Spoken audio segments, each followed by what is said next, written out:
Hi, my name is Richard West. I'm delighted to be here as part of August Craft Month. I'll just run through everything, okay, and give you an idea. What I thought I'd just talk about is how do you get started, how do you end up at a certain place. So you look at the work here and you wonder, where did you start, how did you get the idea for that, etc., etc.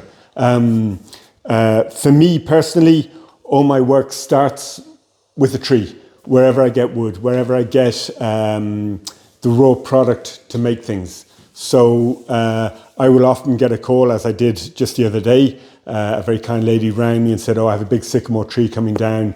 Would you be interested?" So tomorrow or Monday, I'll go and get that.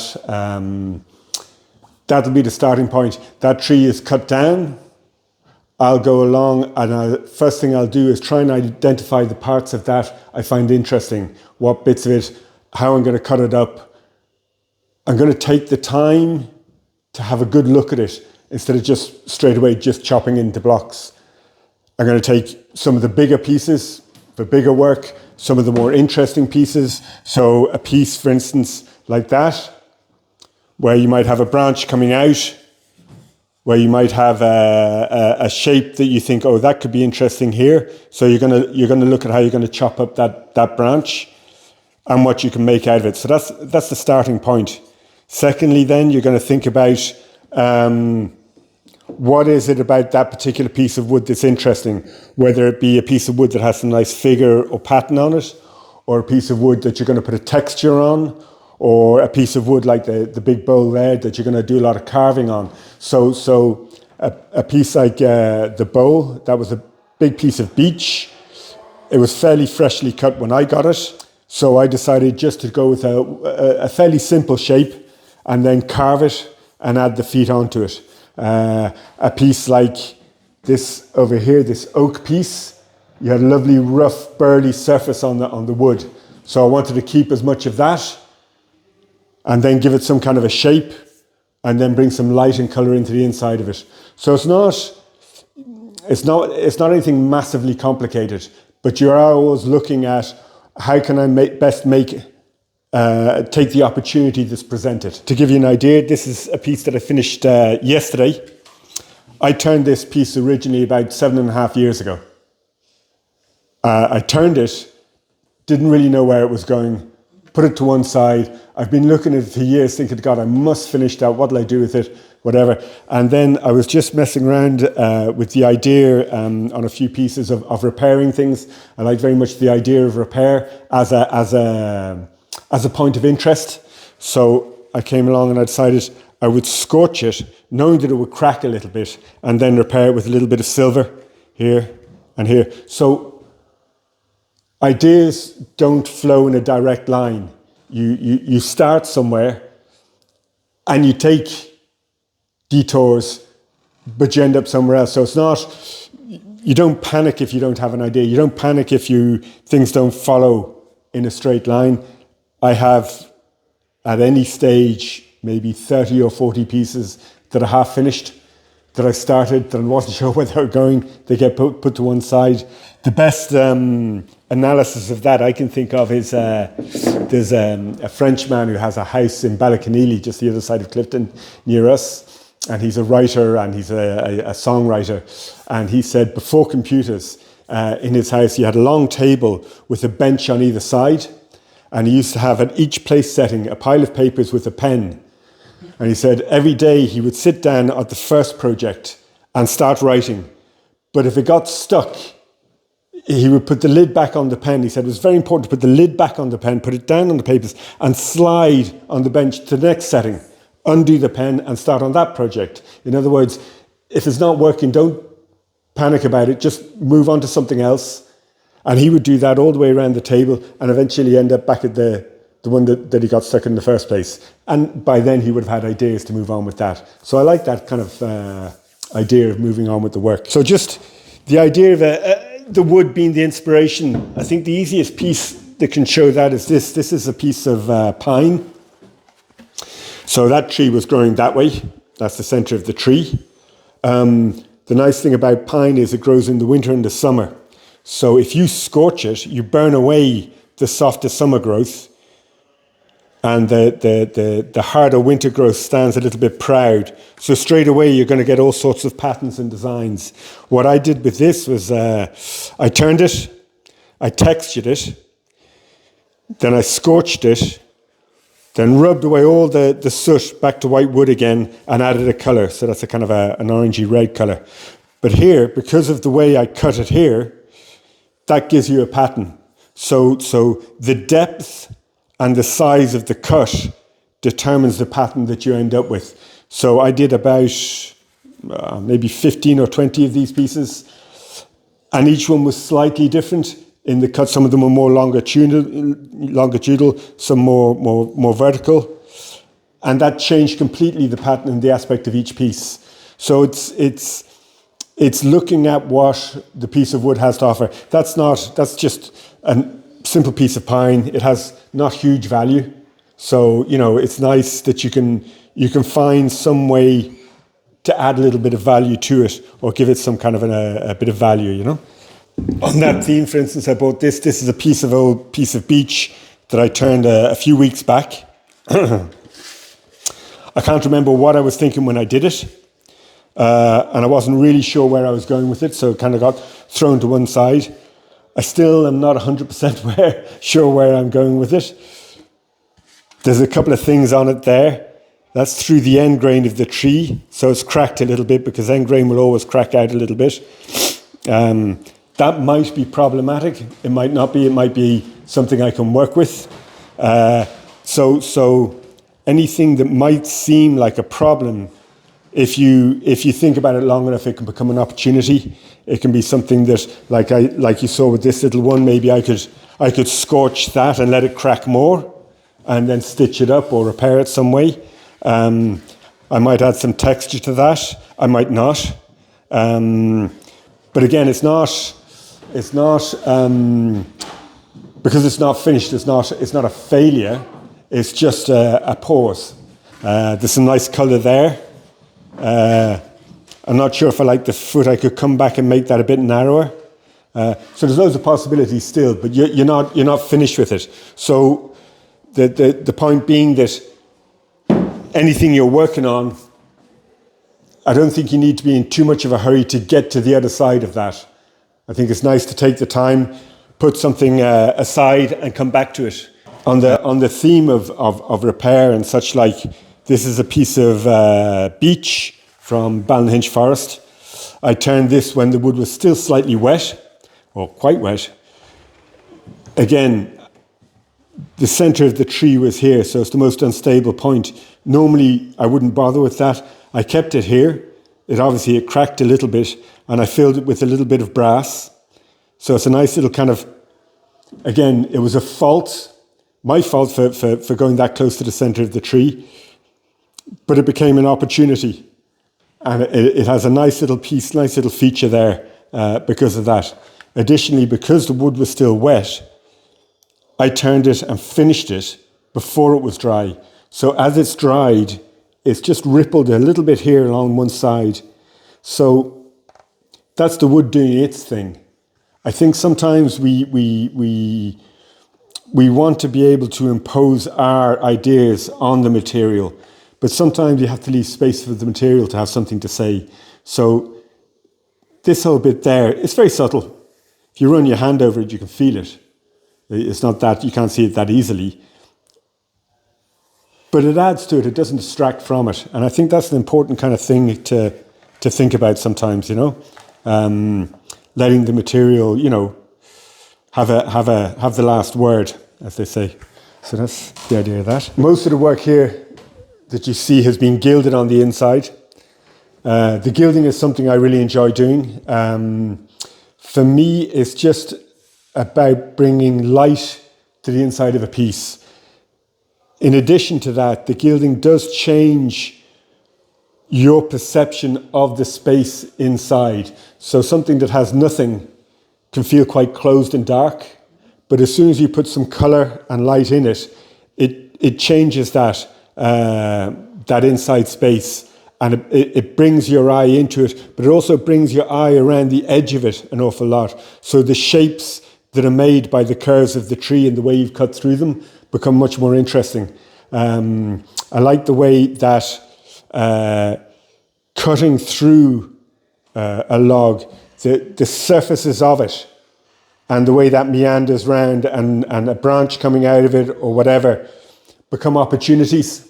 So when you're turning a piece like that, you're not 100% sure what you're doing when you start, but you're trying to get somewhere. And it's that idea that if I start at some point, opportunities will present themselves. It's a matter of being open to the opportunities, and then you can find something a little bit different or a little bit unusual. So I really enjoy doing that.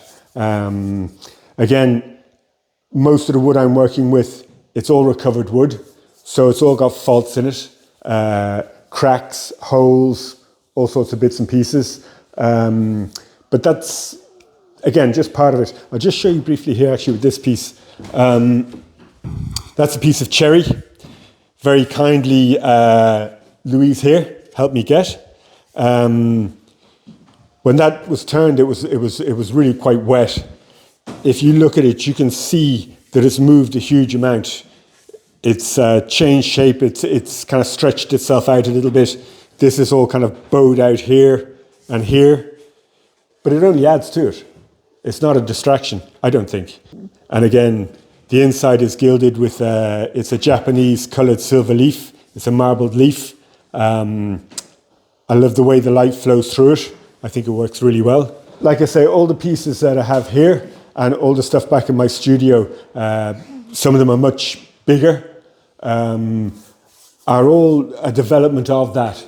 So each piece that you do informs the next piece. So when you get a tree or a whole load of timber, you learn from the first one and the second one and the third one, but then you kind of really begin to kind of follow on one from another. One of the best examples I can remember of that was I got a big monkey puzzle tree one time, and the first 4 or 5 pieces I did weren't that interesting until I tried dyeing one of the pieces, and I found it took colour beautifully.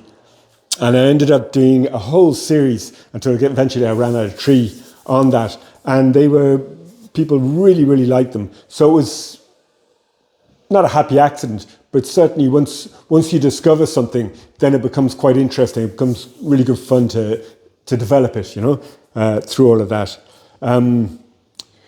My style of turning, the way I make things, is not a particularly technical style. I'm not looking to make the same object in repetition.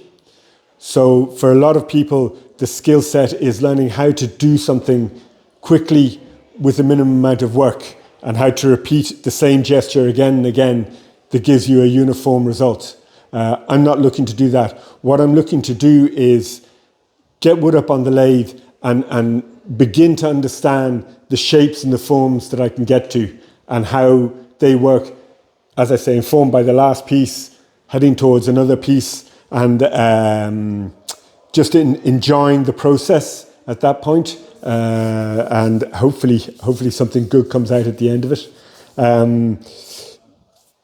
The next part of that then is trying different finishes. A lot of these are very, very polished, smooth finishes. Some of them are textured.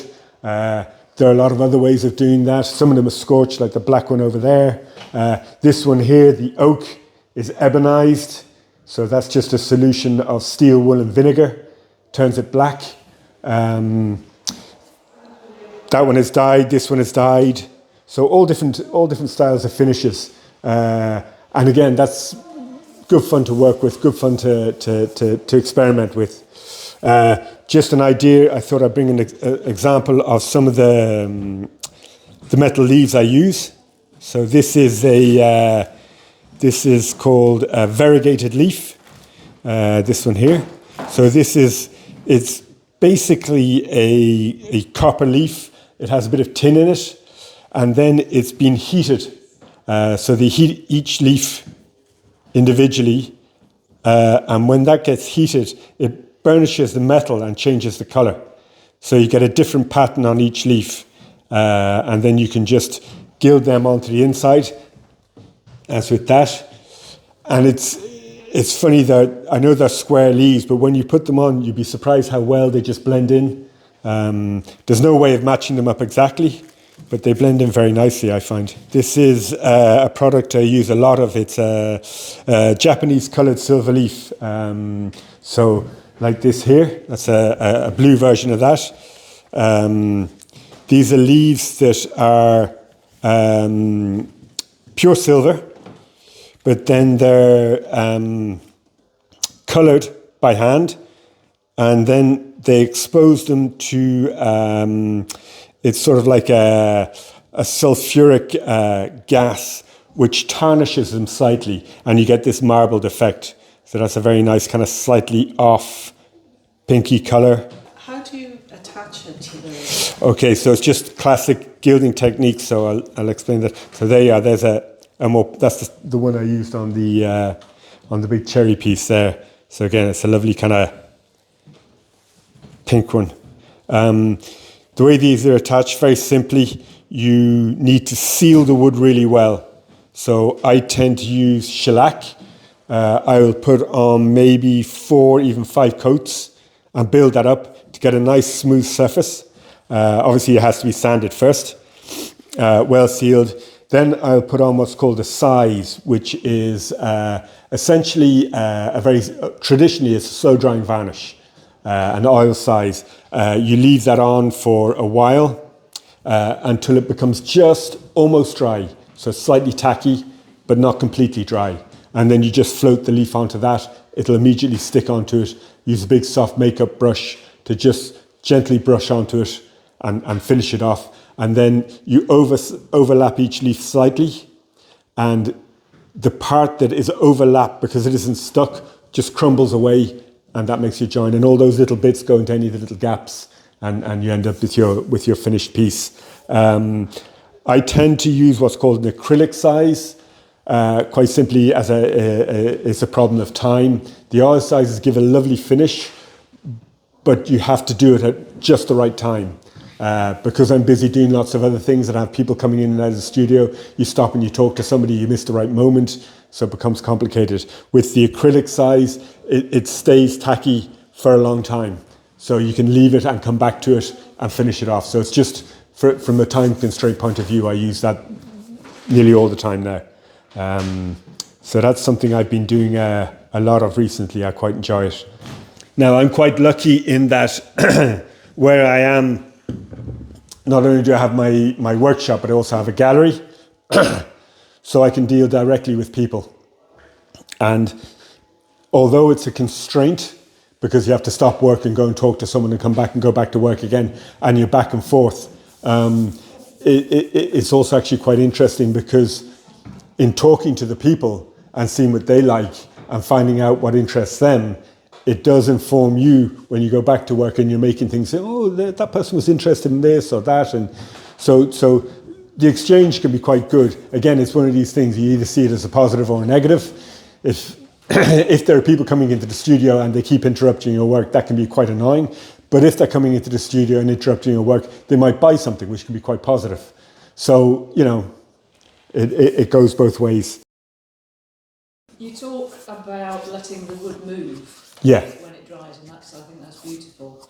I've seen in one of your recent works, you've turned it thin and scorched it, and the wood's moved a little bit more. Is that a direction you're... Yeah, that's something I've been doing a lot more of. So because I like the idea of the movement in the wood, I have been doing a series of pieces recently, or experiments when I have time, where I've turned the pieces very, very thin and then scorched them. But, so if you have a solid object, turned very thin, you scorch it, it'll crack, which can look interesting. If you have an object like the piece you're referring to, I turned a form, but then at the last moment, I moved it slightly on my lathe. So by adjusting the axis, it cut away on one side more than the other. And so I ended up with a gap down one side, which was done on purpose. Then I scorched the whole piece, and I wasn't sure which way it would open up, whether it would open up like that or went in. It actually, in fact, it crossed over like that. So you have a kind of a crossed over piece of wood, which is quite interesting. And the inside is gilded in a lovely blue now. So that idea of trying to manipulate the wood a little bit is it's a lot of fun. It's something I would like to to experiment more with. I like the idea also with that of all the pieces, most of the pieces we're thinking about, they have a top, they have a bottom, most of them have an opening or whatever. I would like to try and experiment more with the idea of getting away from the idea of a top and a bottom. So having objects that are more considered in several different kind of ways. I think that would be an interesting thing to do, using the same idea of them moving and warping and maybe folding over. So and that sounds a bit abstract, I know, but if you think of the idea of seashells, the way they curve around each other, the way you get things like whelk shells that curve around and one bit comes over another. So those shapes are quite interesting. And I'd like to kind of mimic them a bit. I don't know if it would work, but I'd certainly kind of give it a bash, Okay. Any other questions? What type of tool do you use to do the hollowing? The hollowing. So I use a couple of different tools. The one I use the most now is the Woodcut Proform. So it's basically a hook tool. In other words, it has the end has a blade that comes round, and then it has a piece on top which is a limiter. So you can adjust the thickness of that cut, and that you can get. In addition to that, a tool rest that it sits on, which is a tool rest with a little U, so you can sit the tool on it. Yeah. So hollowing is it's complicated and simple at the same time. When you're hollowing a piece, obviously that's like that, and it's spinning very quickly. As you go into it, normally you're standing on this side of the lathe. Mm-hmm. So what I do is I simply go around the other side of the lathe. So I'm facing back that way. So I'm at that angle, and I hollow in like that to cut away the wood, because that way my shoulder, my arm, and my hand and my eye are all aligned. So if you think of a snooker player playing snooker, it's the same idea. If you're aligned and you're looking at where you're going, you can follow a curve around the inside. So your eye is looking at the same time at the outside, but you're moving on the inside. And it's amazing how quickly your brain gets to understand that. Even though you can't always see what you're doing, you kind of get a feel for it. You also know by the limit of the thickness of the cut that you've put on the tool. You go back and you measure, and you know, well, I'll get 1 or 2 or 3 or 4 more passes before I'm getting down to something very, very thin. So you work it out that way. Now, doesn't mean there aren't accidents. That can happen. A piece like that, if you get that wrong, that's just going to blow apart. And that's going to be shattered, no problem. But that's how you learn. You can do it the other way around. I have another tool which is just more of a kind of a flat bar, and I've often put the lathe in reverse and just done it the wrong way around, which works equally well. But it's the same idea. You're lined up with where you're cutting. So if you're doing that, you have good. You often see people trying to do that where they're going to. That's going to be on a lathe like that, and they're going to reach out and try and do it like that. It's never going to work. Well, better come to the other side. Yeah, it's never going to work. Quite simply, no matter how strong you think you are, the leverage involved between the wood, the fulcrum, which is your tool rest, and your hand, you're never going to be strong enough to do that like that. As well as that, when you move with your hand, it's too jerky. Yeah. It's not sensitive. The only way you can do that is to get the end of the tool right up against you, and you just do that. That's all you do. You just move your weight slightly. So I tend to be like that. I can see straight down, and all I'm doing is that, and I'm picking a section, I'm doing a section, then moving around doing the next section. And you're putting the lathe in reverse? Sometimes I'll do it that way, but sometimes I just stand on the other side.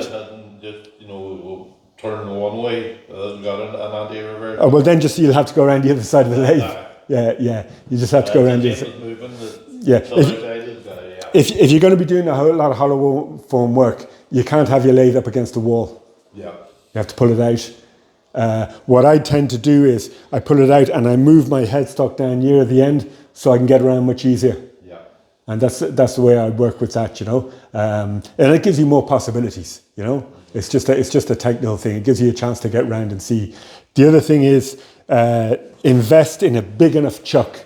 The forces on the wood are huge. Yeah. If you're cutting just with ordinary tools, with gouges, an ordinary chuck is going to be fine. But if you're doing big hollow forms, you need a huge amount more gripping power. So my chuck has 200 millimeter jaws. So that's a big piece of wood you're holding on to. Or if I'm doing something bigger than that, again, I'll use a faceplate with lots of screws to hold it. You need a huge amount of strength to hold it. Otherwise, it's just going to crack. It's just going to come off. There's no way you can hold it on, you know. And then doing a small piece, or I've been doing pieces that are about kind of that size recently. It's exactly the same. It's just a matter of just once you know how it's working, you just follow that through, and it works pretty well, you know. The other thing I would say, if you are doing pieces like this that don't have that much wood, the trick that I've learned is packing tape. Tape it up. Tape it up, yeah. And it just reduces the amount of vibration and stresses on the wood and stops it cracking. That's what I do. There you go. Hold it in one piece when it flies up. Yeah. There's not so many pieces flying around. You see, when you harvest your wood, how do you sort of store it to keep it from checking or cracking? The best way of doing that is cut it into really big pieces. Big piece, yeah. Yeah. So wood dries out from the end grain. So the bigger the piece, a big log, you can leave it. You might lose 6 inches either end, but it's okay. You can seal the ends. Generally keep it out of the sun. We're in Ireland, it doesn't get that hot. Normally it doesn't get that hot. If you keep it out of the sun, so like against a wall that's you know, the sun is on the south, so north facing wall, something like that, it keeps well enough. I don't season timber, so when I get it, I tend to turn it fairly quickly. Like I say, some people will do that by twice turning a piece, turn it, leave it, turn it again to round it up. I don't bother. Any piece that you're doing with a natural edge, it's not going to make a huge difference. It really isn't. If it's round or it's slightly off round, it only adds to it. You know, it doesn't really make a lot of difference. And like I say, the piece there, that's an example of that. That's a piece of timber there. It wasn't a good piece of timber. It was rotten on one side, a piece of ash. But again, it came out well, you know.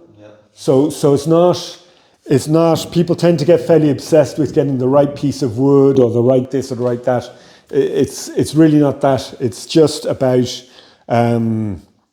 having some kind of empathy with the material and saying, okay, well, let's try this, let's try that, let's experiment. A lot of people, when they get into wood turning, buy ready cut blanks. They're quite expensive. They're like 5 or 10 or 15 euros. When you spend that amount of money, you want to make a nice piece because you spent the money. If you're just getting someone's tree that fell down, it's not costing you any money, a bit of work, but no money. So if it doesn't work, it doesn't matter. If it ends up just a lump on the floor, well, that's fine. Yeah, that's fine. So don't worry about it. You know, that's what I do.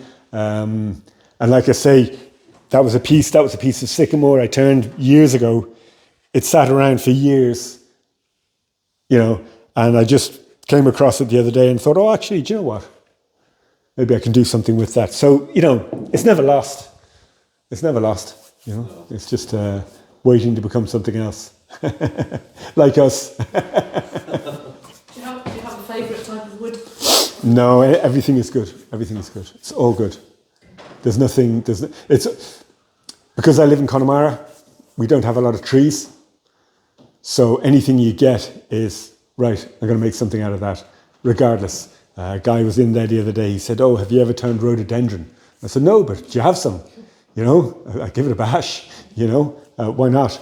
The only thing I found difficult was laurel. I got a load of laurel a few years ago, and it was beautiful to turn, but it cracked an awful lot. It was very hard to stop it cracking. So that was difficult. Well, cherry is usually quick to crack. Cherry cracks a lot, yeah. The harder work, yeah. Sometimes it's just luck. You know, the cherry will crack at the end. If you go through the end, it will crack a bit. But that's okay as well, you know. That's just life, you know. Okay, thank you. That's great. That was Thanks great. a lot. I loved what you said about ideas not being linear and that No. a failure, that it not being a failure, it's just a pause. It's a pause. Well, yeah, I mean, we get very obsessed in kind of being efficient, you know. So everything we do, every effort we put in has to have a result, but it doesn't, you know. Results often come later, you know. So the best one I ever heard was Picasso said. They asked about Picasso about inspiration for his work, and he said, yeah, inspiration might come, but it has to find you working. In other words, if you're working every day, if you're making something every day, if you're doing stuff every day, ideas will come. That's for sure. But if you're sitting around just thinking about them, I mean, you know, it's the old thing of an artist with a blank canvas or a writer with a blank piece of paper. If you just stare at a blank piece of paper, nothing's going to happen. But if you start, then the ideas will flow. So it's, you know, it's not always easy, but, you know, it's, you know, there are some mornings when it's cold and wet and you're in the shed and you're thinking, oh God, what am I doing here? But that's life, you know.